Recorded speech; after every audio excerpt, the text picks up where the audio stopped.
রাজধানী বাংলা মোটর বিশ্ব সাহিত্য কেন্দ্রে জমকালো আয়োজনে বর্ণ বৈষম্য বিরোধী অবিংশাবেদিত নেতা নেলসন ম্যান্ডেলার জন্মবার্ষিকী উপলক্ষে আলোচনা সভা ও নেলসন ম্যান্ডেলার শান্তি পুরস্কার 2025 প্রদান অনুষ্ঠান সম্পন্ন হয়েছে।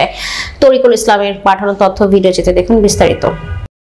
26 জুলাই শনিবার বিকেল 5টায় নিউ জেনারেশন ফোরাম বাংলাদেশ এর আয়োজনে ও মৃধাজ ড্রয়িং হাউস, রাব্বি হার্বাল ও বেটার লিভিং ফাউন্ডেশনের সৌজন্যে এ অনুষ্ঠানটি সম্পন্ন হয়। উক্ত অনুষ্ঠানে মানবতা, ন্যায় বিচার ও শান্তির বার্তা ছড়িয়ে দেওয়া এবং সমাজের অবহেলিত গরিব ও নিপীড়িত মানুষের সেবায় নিয়োজিতদের স্বীকৃতি হিসেবে নেলসন ম্যান্ডেলা শান্তি পুরস্কার 2025 প্রদান করা হয়। অনুষ্ঠানটি উদ্বোধন করেন নিউ জেনারেশন ফোরাম বাংলাদেশ এর চেয়ারম্যান জনাব আমজাদ হুসাইন। প্রধান অতিথি হিসেবে উপস্থিত ছিলেন জনপ্রিয় অভিনেতা খলিলুর রহমান কাদেরী।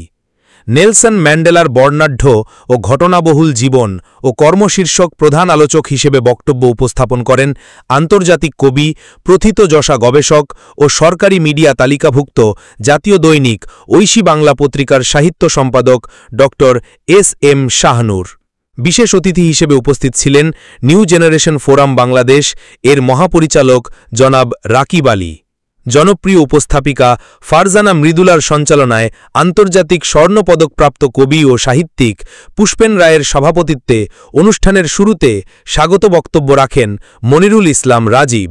উপস্থিত অতিথিরা তাদের বক্তব্যে নেলসন ম্যান্ডেলার জীবনাদর্শ ও শান্তির দর্শনকে নতুন প্রজন্মের মাঝে ছড়িয়ে দেওয়ার গুরুত্ব তুলে ধরেন। প্রধান আলোচকের বক্তৃতায় ড.এস.এম. শাহনূর বলেন, নেলসন ম্যান্ডেলা শান্তি পুরস্কার সমাজসেবায় নিয়োজিতদের অনুপ্রাণিত করবে এবং শান্তির বার্তা ছড়িয়ে দেবে। নিউ জেনারেশন ফোরাম বাংলাদেশের মহাপরিচালক রাকিব আলী জানান, এই পুরস্কারের মাধ্যমে তারা একটি মানবিক ও শান্তিপূর্ণ বাংলাদেশ গড়ে তোলার আন্দোলনকে এগিয়ে নিতে চান। পরে পুরস্কারপ্রাপ্তদের কাছ থেকে তাদের সংক্ষিপ্ত অনুভূতি জানতে চাওয়া হয়।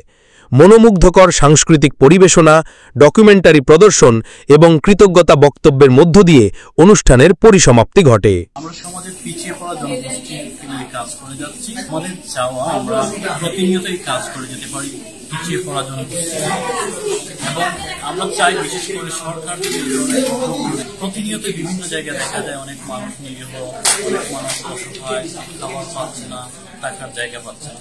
এই মানুষগুলোকে নিয়ে আমরা কাজ করার চেষ্টা করি এবং বেকার, বিশেষ করে বেকারদের আমরা বেকারত্ব দূর করার জন্য কর্মসংস্থান করার চেষ্টা করে যাচ্ছি এবং আমরা ইনশাআল্লাহ আজীবন আমাদের কাজ পরিচালনা করে যাব।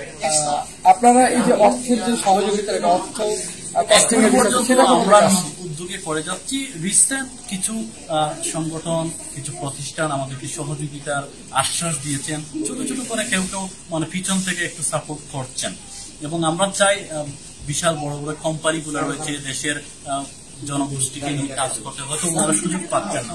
আমরা আমাদের জায়গা থেকে যেহেতু স্বেচ্ছাসেবক হয়ে কাজ করে যাচ্ছি, আমাদের পাশে যদি ওনারা দাঁড়ান, ইনশাআল্লাহ আমরা সবাই মিলে অনেক বেশি মানুষকে সুযোগ দিতে পারবো, অনেক বেশি কাজ করে দিতে পারবো। সরকার যদি এই বিষয়ে উদ্যোগী হয়, সরকার যদি আরো বেশি এগিয়ে আসে, তাহলে আমাদের দেশের বিশৃঙ্খলা দূর হবে, বেকারত্ব দূর হবে, মানুষ তাদের সমস্যাগুলো থেকে মুক্তি পাবে ইনশাআল্লাহ। এবং বিশ্বের সাথে তাল মিলিয়ে আমরা এগিয়ে যেতে চাই। তাই যারা দেখছেন, আপনাদের কাছে আমরা বিনীতভাবে অনুরোধ জানাচ্ছি, আপনার জায়গা থেকে অন্তত একজন মানুষকে আমরা সহযোগিতা করুন, আর আমাদের কাছে যদি আসেন, আমাদের সাথে হাতে হাত মিলিয়ে কাজ করতে চান, আমরা আপনাদেরকে ওয়েলকাম জানাই সব সময় এবং আপনাদের প্রতি আমরা চিরকৃতজ্ঞ থাকবো।